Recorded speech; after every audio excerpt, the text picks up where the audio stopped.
Et si je vous disais que votre vue ne décline pas à cause de l'âge, mais parce que, sans le savoir, vous l'empoisonnez un peu plus chaque jour, ce que je vais vous révéler maintenant pourrait changer à jamais votre façon de voir. Littéralement, je suis médecin. Ou plutôt, j'ai été médecin pendant plus de 40 ans. Aujourd'hui, à la retraite, je ne prescris plus d'ordonnances et je ne parcours plus les couloirs d'hôpitaux. Mais je continue à observer, avec les mêmes yeux qu'autrefois, ou peut-être même avec davantage de lucidité et de silence. Et permettez-moi de vous dire ceci, ce qui me trouble le plus depuis que j'ai raccroché ma blouse blanche, ce ne sont pas les maladies, ni même la mort, c'est l'indifférence. L'indifférence tranquille avec laquelle tant de gens acceptent que leur corps décline. En particulier, leurs yeux. Vous souvenez-vous de la dernière fois où vous avez dû plisser les paupières pour lire un menu au restaurant, ou ce moment étrange où, en fin d'après-midi, les lettres dans votre livre favori semblaient se brouiller, comme si une brume discrète s'installait entre vous et le monde. Et vous vous êtes dit, comme beaucoup, c'est normal, j'ai passé les 60 ans, eh bien non, ce n'est pas normal. C'est courant, oui, mais ce n'est pas une fatalité. Ce que je vais vous dire maintenant n'est pas une publicité. Ce n'est pas non plus une promesse vide ou une recette miracle trouvée dans un vieux grimoire. C'est une vérité que j'ai mis toute une vie à comprendre. La vision ne se perd pas uniquement à cause de l'âge. Elle se perd à cause du silence, à cause de notre passivité, et parfois à cause de ce que nous mettons ou ne mettons pas dans notre assiette. Je me souviens d'un de mes anciens patients, Monsieur Paul, un homme robuste, ancien menuisier à Dijon, qui se disait en forme jusqu'au jour où, en l'espace de 2 mois, sa vue a chuté brutalement. Non pas parce qu'une maladie l'a frappé, mais parce que cela faisait des années que son alimentation ne nourrissait plus ses yeux. Il n'avait pas bu un verre d'eau depuis le petit matin, mangé peu de fruits, trop de charcuterie, et passé des heures devant la télévision, lumière bleue en plein visage. Quand je lui ai demandé « Et vos yeux, vous en prenez soin ?» Il m'a répondu « Je ne savais pas qu'on pouvait ». Et c'est justement là que tout commence. Chaque jour, des milliers de Français de plus de 60 ans perdent une part de leur vision, lentement, parfois sans douleur. C'est ce qui rend la chose si perfide. Ce n'est ni dramatique, ni spectaculaire, c'est juste insidieux. D'abord une gêne, puis une lumière trop forte, un flou dans les détails, des couleurs moins vives, une fatigue persistante en fin de journée. Et puis un matin, on se rend compte qu'on n'arrive plus à lire sans loupe, ou à conduire la nuit sans frissonner. Je vais vous dire quelque chose de brutal. La cécité ne frappe pas que les autres. Et dans la majorité des cas, elle se prépare bien avant les premiers symptômes, par notre négligence, par notre ignorance, par notre confort. Mais ce n'est pas une condamnation. Il y a encore une porte ouverte, une chance, une manière douce, accessible, puissante de préserver ce qui nous relie au monde, notre regard. Je parle ici d'alimentation, mais pas au sens diététique, froid, rationnel. Je parle d'un acte conscient, presque sacré. Nourrir ses yeux comme on nourrirait son cœur, les protéger, les écouter. Et cela commence par quelques fruits, oui, de simples fruits, que la nature nous offre, chargés de pigments protecteurs, de vitamines essentielles, d'antioxydants puissants capables de ralentir le vieillissement oculaire. Ce n'est pas une idée nouvelle, et pourtant, elle est si peu appliquée. Trop de gens attendent que les dégâts soient faits avant d'agir. Trop de gens consultent quand la vision est déjà floue, quand la dégénérescence maculaire a déjà commencé à grignoter la rétine. Mais je suis là pour vous dire qu'il est possible de faire autrement. Il est possible d'agir avant que l'irréversible ne s'installe. C'est pour cela que j'ai décidé, à mon âge, de créer ces vidéos. Pour transmettre non pas de simples faits médicaux, mais une philosophie du soin, une sagesse du quotidien. Car vieillir ne signifie pas devenir fragile. Cela signifie devenir plus intelligent dans ses choix. Et si vous m'écoutez en ce moment, je vous invite à aller plus loin, à ne pas simplement regarder cette vidéo, mais à l'intégrer. Et si vous croyez, qui est comme moi, qu'il est encore temps de se reprendre en main, alors je vous demande une seule chose. Abonnez-vous à cette chaîne. Pas pour flatter mon ego, non, mais pour que ce message touche davantage de personnes, pour que d'autres, comme vous, aient une chance d'ouvrir les yeux, avant qu'il ne soit trop tard. Maintenant, je vous laisse avec une question. Elle est simple, mais elle en dit long sur vos choix. Vous avez 60 ans, vous remarquez que votre vue baisse doucement, mais vous n'avez pas encore consulté. Vous avez deux options. A. Vous attendez que cela devienne sérieux pour consulter et changer votre alimentation. B. Vous commencez dès maintenant à intégrer des aliments protecteurs de la vue dans votre quotidien. Quel choix ferez-vous? Écrivez simplement A ou B dans les commentaires. Et ensemble, voyons combien d'entre nous choisissent de ne pas fermer les yeux sur leur propre santé. Lorsque j'étais encore en exercice, je recevais chaque semaine des dizaines de patients qui venaient me voir pour une fatigue visuelle, une sécheresse oculaire, une vision qui baissait sans qu'ils ne comprennent pourquoi. Et presque à chaque fois, la même phrase revenait. « C'est normal, docteur. J'ai passé un certain âge. » Je me contentais alors d'un léger sourire, car je savais que ce qu'ils appelaient l'âge n'était souvent qu'un masque posé sur des années de désintérêt pour ce que leurs yeux réclamaient en silence. Car voyez-vous, le vieillissement oculaire n'est pas une surprise. C'est un processus, progressif, prévisible, et bien souvent, évitable dans une large mesure. Il ne s'agit pas simplement d'un destin biologique, mais d'une accumulation quotidienne d'agressions invisibles et de carences ignorées. Et dans ma longue carrière, j'ai vu une chose se confirmer sans relâche. Les yeux ne vieillissent pas seuls. Ils vieillissent avec nous, avec nos habitudes, nos oublis, nos silences. Aujourd'hui, à la retraite, j'ai le recul suffisant pour regarder les choses avec plus de clarté. Et ce que je vois, c'est une société qui surexpose ses yeux à la lumière bleue des écrans, qui passe ses journées sous des lumières artificielles sans jamais se demander ce que cela provoque en profondeur. Ce que je vois, c'est une génération qui oublie que ces cellules oculaires, comme toutes les cellules de notre corps, ont besoin d'être nourries, pas seulement hydratées par des gouttes, ni corrigées par des lunettes, mais nourries en profondeur par les bons nutriments, au bon moment. Il faut comprendre que nos yeux sont des structures d'une complexité fascinante. La rétine, ce tapis fragile tapissant le fond de notre œil, est l'un des tissus les plus sensibles à l'oxydation.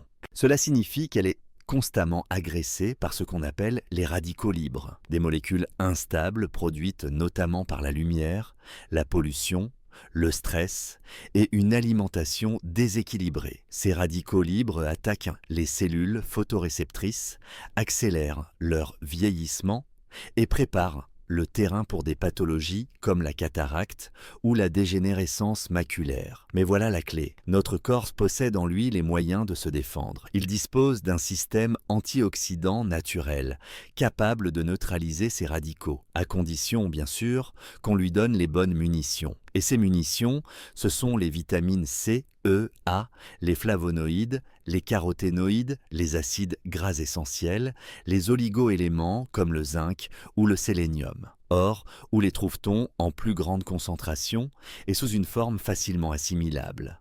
Dans la nature, dans certains fruits en particulier. Des fruits modestes, parfois méconnus, mais qui renferment une puissance immense si on sait les intégrer à notre routine. Je ne parle pas ici d'une tendance passagère ou d'un régime exotique, je parle d'un choix de bon sens, d'un retour à ce que l'alimentation a de plus fondamental, nourrir le vivant, protéger ce qui fonctionne encore, réparer ce qui peut l'être. Les fruits riches en antioxydants ont cette capacité précieuse de freiner l'oxydation de la rétine, de soutenir la production de collagène nécessaire à la cornée, de fluidifier la microcirculation qui irrigue l'œil et de renforcer les tissus face aux agressions extérieures. Mais ce que l'on oublie trop souvent, c'est le lien étroit entre ce que nous digérons et ce que nos yeux reçoivent. Un intestin surchargé, lent ou enflammé, n'absorbe plus correctement les vitamines essentielles. Ainsi, même en mangeant bien, certaines personnes ne profitent pas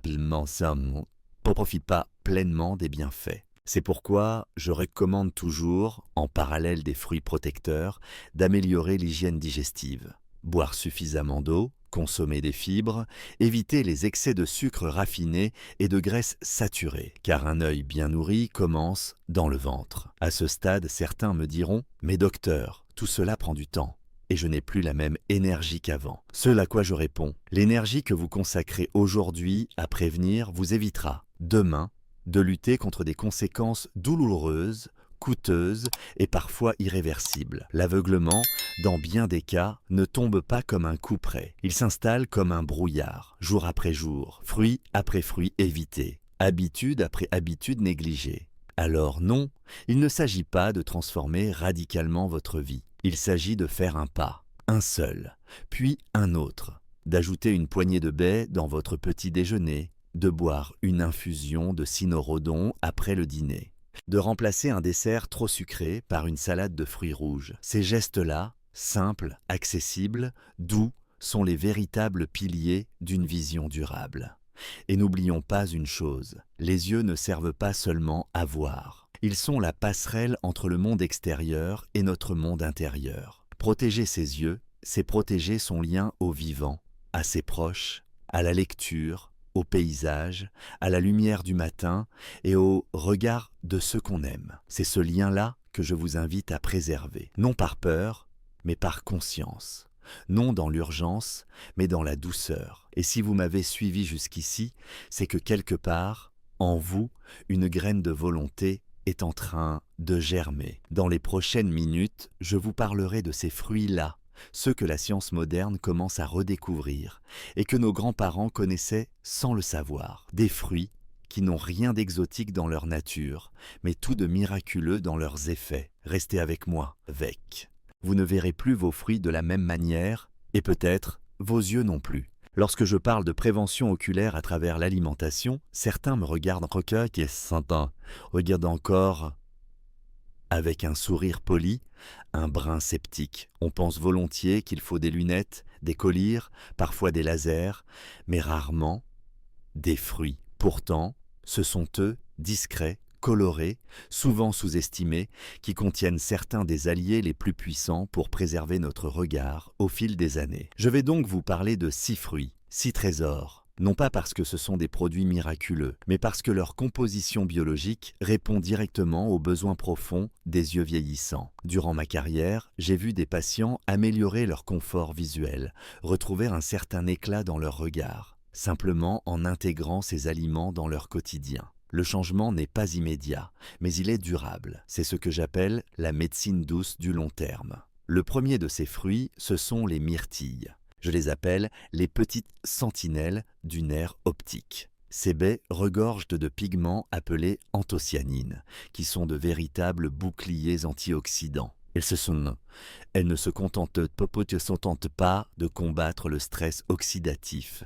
Elles renforcent la paroi des capillaires oculaires, améliorent la microcirculation et participent à la protection de la rétine. J'ai connu un patient, Henri, 64 ans, ancien conducteur de bus, qui me disait ne plus se sentir à l'aise pour conduire la nuit. Après quelques mois de consommation régulière de myrtilles et un peu moins d'alcool le soir, il m'a confié qu'il retrouvait une meilleure vision nocturne. Cela n'a rien de magique, c'est physiologique. Mieux irriguer, mieux nourrir, c'est mieux voir. Vient ensuite l'églantier ou cynorrhodon, ce fruit sauvage que l'on voit souvent en bord de chemin sans deviner son pouvoir. Il est l'une des sources naturelles les plus concentrées en vitamine C, bien au-delà des agrumes. Cette vitamine joue un rôle fondamental dans la synthèse du collagène, élément clé pour la structure de la cornée et la clarté du cristallin. Elle participe également à la défense immunitaire locale de l'œil, souvent exposée à des particules allergènes ou à la pollution. Je recommande souvent aux personnes âgées de boire une infusion d'églantier le soir. C'est doux, apaisant, et cela nourrit les tissus oculaires pendant le repos nocturne. Mon épouse, elle-même sujette à des sensations de picotements oculaires au coucher, en a fait son rituel. Et depuis, elle lit à nouveau au lit, sans gêne ni fatigue. Puis viennent les fraises, que l'on a trop souvent cantonnées à leur rôle de dessert estival. Or, elles sont une mine d'or en vitamine C et en flavonoïdes. Leur richesse en antioxydants contribue à freiner le vieillissement cellulaire des yeux, notamment en luttant contre les effets nocifs de la lumière bleue. Cette lumière artificielle émise par nos téléphones, nos tablettes, nos écrans d'ordinateur omniprésent dans notre quotidien. Ce n'est pas un hasard si de plus en plus d'études associent l'usage excessif d'écran à une fatigue visuelle chronique, parfois dès la cinquantaine. Les fraises consommées fraîches, dans un yaourt nature ou une simple salade, agissent comme un rafraîchissement cellulaire. Elles permettent au tissu oculaire de respirer malgré l'agression lumineuse permanente. Le quatrième fruit dont je vous parle avec beaucoup d'enthousiasme est la chérimole. Peu connue en France, elle est originaire des climats tropicaux, mais on la trouve de plus en plus dans les marchés bio. Elle est douce, crémeuse, presque onctueuse, et elle cache en son cœur une combinaison rare, du potassium, du magnésium, de la vitamine C et une grande quantité de fibres. Cette composition permet non seulement de renforcer l'équilibre hydrique des cellules oculaires, essentiel pour prévenir la sécheresse oculaire, mais aussi de réguler la pression intraoculaire, ce qui peut jouer un rôle non négligeable dans la prévention du glaucome. J'ai connu une patiente, Marie-Louise, 70 ans, sujette à des yeux secs et irrités. Elle a intégré la chérimole à ses petits déjeuners 2 fois par semaine. 3 mois plus tard, les rougeurs avaient diminué, tout comme la sensation de sable dans les yeux. Puis il y a le fruit du dragon, ou pitaya, reconnaissable entre mille par sa couleur éclatante et sa chair parsemée de petites graines noires. Mais sa beauté n'est rien comparée à sa richesse intérieure. Ce fruit est un concentré d'hydratation naturelle, mais aussi de bêta-carotène que le corps transforme en vitamine A, indispensable à la vision crépusculaire et à la santé de la rétine. Il contient aussi des fibres solubles, bénéfiques pour l'absorption intestinale des nutriments liposolubles, comme la vitamine E. C'est un fruit que je recommande particulièrement aux personnes qui se plaignent d'avoir la vision qui baisse rapidement en fin de journée. Il recharge les tissus oculaires en douceur, sans excès de sucre, ce qui est également bénéfique pour les patients diabétiques. Enfin, un mot sur la cohérence de tout cela. Intégrer ces fruits dans votre vie ne signifie pas adopter un régime contraignant, mais redonner du sens à ce que vous mettez dans votre bouche. Cela peut être une poignée de myrtille dans le yaourt du matin, une infusion de cynorrhodon après le dîner, quelques morceaux de chérimole dans une salade de fruits, ou encore un smoothie léger à base de pitaya en milieu de journée. L'important n'est pas la quantité, mais la régularité. Ce sont ces petits gestes répétés qui, jour après jour, offrent aux yeux la chance de se défendre, de se régénérer, de s'adapter. Je le dis souvent, nous n'avons pas le pouvoir d'arrêter le temps, mais nous avons celui d'influencer la manière dont notre corps l'accueille. Et cela commence par nos choix les plus simples, les plus quotidiens. Ces fruits ne sont pas des caprices de nutritionnistes ou des tendances à la mode. Ils sont des réponses anciennes à un problème moderne. Comment continuer à voir le monde jusqu'au bout? Je me souviens d'un patient, Georges, 68 ans, ancien, qui m'avait écouté avec beaucoup d'attention lorsque je lui avais parlé des bienfaits des fruits sur la santé oculaire. Il m'avait regardé droit dans les yeux et m'avait dit « Docteur, tout cela semble très beau, mais moi je ne suis pas un cuisinier, je n'ai pas le temps, et encore moins la motivation. » Cette remarque m'a marqué, parce que c'est exactement ce que beaucoup de gens pensent. Que bien manger, c'est compliqué, que prendre soin de soi demande un effort qu'on ne se sent plus prêt à faire à un certain âge. Mais la vérité, c'est que protéger sa vue au quotidien ne demande pas de bouleverser sa vie. Cela demande simplement de faire place à l'intelligence du geste simple. Et c'est là que réside la profondeur de cette démarche, retrouver le sens des petits choix. Je ne suis pas ici pour vous imposer un régime parfait, mais pour vous montrer que l'intégration de ces fruits protecteurs peut se faire avec douceur, sans contrainte, et parfois même avec plaisir. Il ne s'agit pas de changer tout du jour au lendemain, mais de créer des repères, des rituels personnels qui viennent s'insérer dans votre rythme naturel. Commençons par le matin, ce moment fragile entre le sommeil et l'élan de la journée. C'est là que le corps est le plus réceptif, que les cellules attendent leur premier carburant. Intégrer quelques myrtilles dans un bol de fromage blanc ou un porridge tiède n'a rien de sorcier. Une poignée suffit. Si vous avez un mixeur, ajoutez-y une fraise, un demi-bananier, un filet de citron, et vous avez un smoothie simple, mais d'une richesse inouïe pour vos yeux. Je recommande souvent à mes anciens patients de faire du petit déjeuner le moment privilégié pour nourrir la vision. Pourquoi? Parce que cela donne à l'œil les antioxydants dont il a besoin pour affronter les heures de lumière à venir.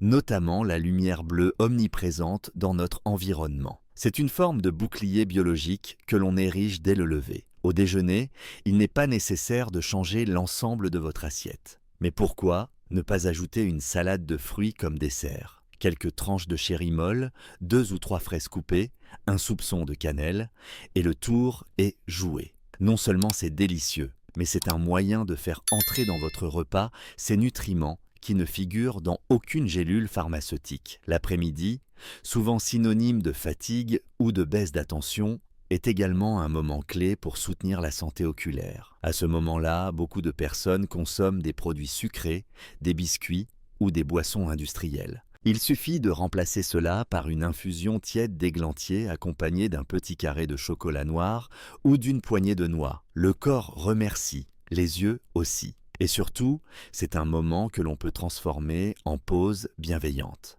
Ce n'est plus une collation, c'est un soin. Et le soir, me direz-vous, le soir, c'est le temps du retour vers soi, du ralentissement. C'est le moment où l'on peut apaiser les tensions accumulées. Boire une tisane de cynorrhodone, riche en vitamine C, permet non seulement de renforcer l'immunité, mais aussi d'aider les tissus à se régénérer pendant le sommeil. J'ai toujours dit à mes patients que la nuit n'est pas une pause, c'est un atelier silencieux de réparation. Et pour que les cellules oculaires réparent ce qui a été abîmé dans la journée, il faut leur donner ce qu'il faut. Bien sûr, il y a ceux qui voyagent, ceux qui travaillent encore, ceux qui n'ont pas toujours accès aux produits frais. Pour eux, je recommande les versions séchées ou surgelées, mais sans sucres ajoutés. Les myrtilles congelées gardent une grande partie de leurs propriétés si elles sont utilisées dans des préparations simples. Le cynorrhodon séché peut se trouver dans les herboristeries et même sous forme de poudre à intégrer dans un yaourt. Ce que j'aimerais vous faire comprendre ici, c'est que prendre soin de sa vision ne passe pas nécessairement par des gestes spectaculaires. Cela peut se jouer dans la façon de faire ses courses, dans le choix entre un dessert industriel et une compote maison, dans le regard que l'on pose sur ce que l'on mange. Cela peut aussi se jouer dans la constance. Un fruit bénéfique mangé 2 ou 3 fois par semaine est 1000 fois plus efficace qu'un excès de motivation ponctuelle suivi d'un abandon.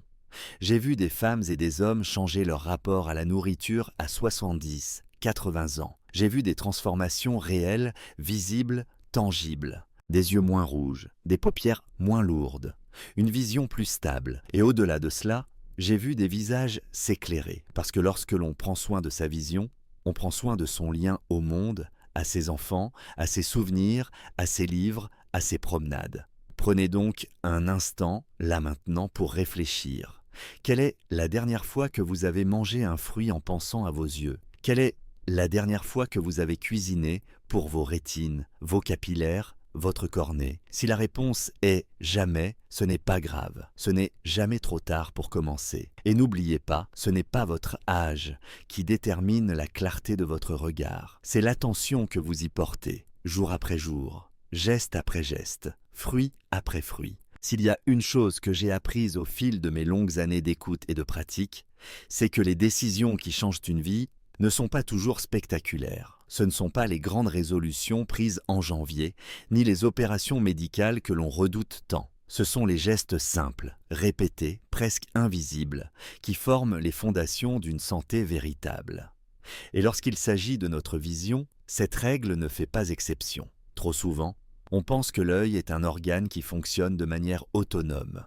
On le considère comme une caméra silencieuse qui filme le monde jusqu'à ce qu'elle se casse et qu'il faille la réparer. Mais l'œil n'est pas une machine. C'est un tissu vivant, nourri par le sang, traversé par des nerfs d'une finesse inouïe, protégé par une architecture délicate de muscles, de liquides, de membranes. Il est sensible à tout, à ce que nous mangeons, à notre stress, à notre sommeil, à notre lumière intérieure. Ce que j'essaie de transmettre ici, ce n'est pas seulement une liste de fruits bénéfiques ou un ensemble de recettes. C'est une invitation à changer de regard sur votre propre corps, à comprendre que vos yeux ne sont pas des victimes passives du temps qui passe, mais qu'ils peuvent être soutenus, protégés, aimés par vous. Lorsque vous commencez à faire attention à ce que vous mangez pour vos yeux, ce n'est pas seulement votre rétine que vous renforcez. C'est votre discipline, votre mémoire du vivant, votre lien à la nature. Vous redécouvrez que chaque fruit, chaque graine, chaque couleur a une fonction, que le rouge des fraises n'est pas seulement une couleur vive, mais une richesse en anthocyanine, que le jaune du cynorhodon est une promesse de vitamine C, que la chair blanche et crémeuse de la chérie molle est un baume intérieur pour vos muqueuses oculaires. Je vous invite à aller plus loin qu'un simple changement d'habitude. Je vous invite à inscrire vos gestes dans un engagement plus profond envers vous-même. L'alimentation, lorsqu'elle est choisie avec conscience, devient un acte d'amour. Et croyez-moi, il n'y a pas d'âge pour apprendre à s'aimer différemment. J'ai eu des patients qui, à 15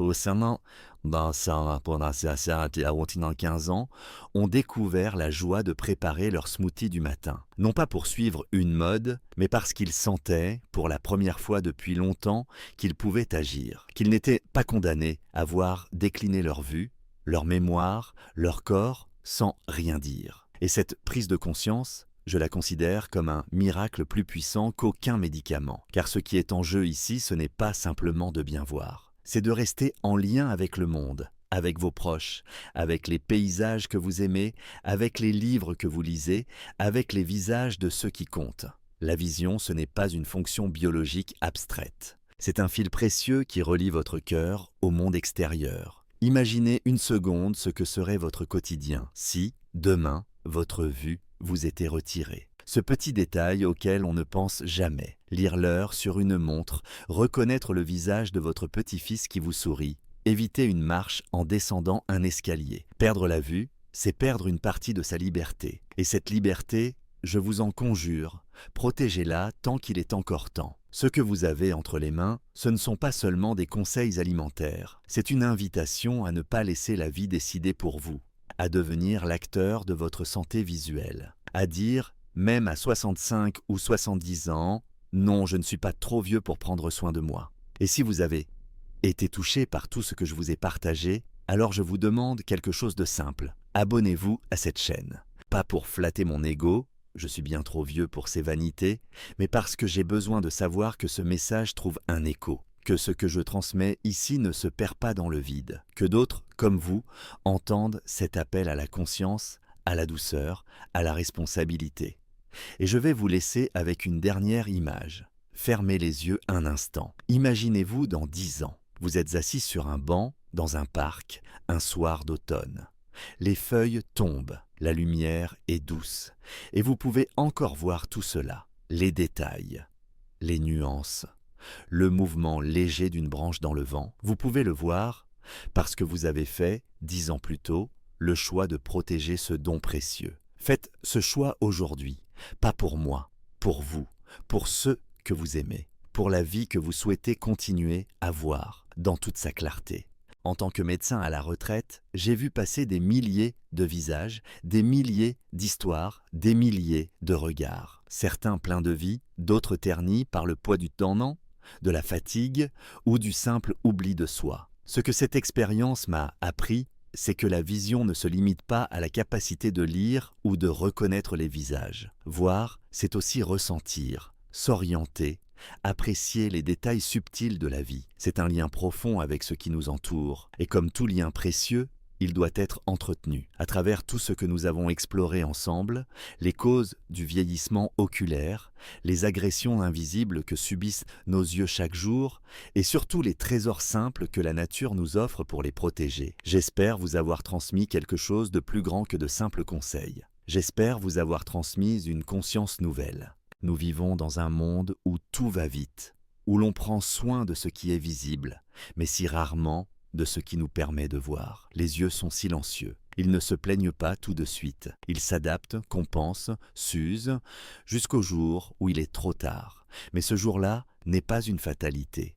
Il peut être repoussé, parfois évité. Il suffit de commencer par des choses toutes simples. Une poignée de myrtille, une infusion d'églantier, une cuillère de fruits du dragon au goûter. Ces gestes-là, quand ils deviennent des habitudes, créent des années de vision préservée. Et plus encore, ces gestes nous enseignent l'humilité. Ils nous rappellent que notre corps, même fatigué, même vieillissant, mérite d'être écouté, soutenu, accompagné. Nous ne sommes jamais trop vieux pour faire du bien à nos cellules. Nous ne sommes jamais trop âgés pour dire oui à la vie, à la lumière, à la clarté. La leçon profonde que je retire de toute une vie de médecine, c'est que la santé ne se trouve pas uniquement dans les hôpitaux, ni dans les pilules. Elle se construit chaque matin dans l'assiette, dans le souffle, dans la paix que l'on offre à son propre corps. Et pour les yeux, ce miroir fragile de notre âme, c'est encore plus vrai. Alors aujourd'hui, je vous invite à faire un choix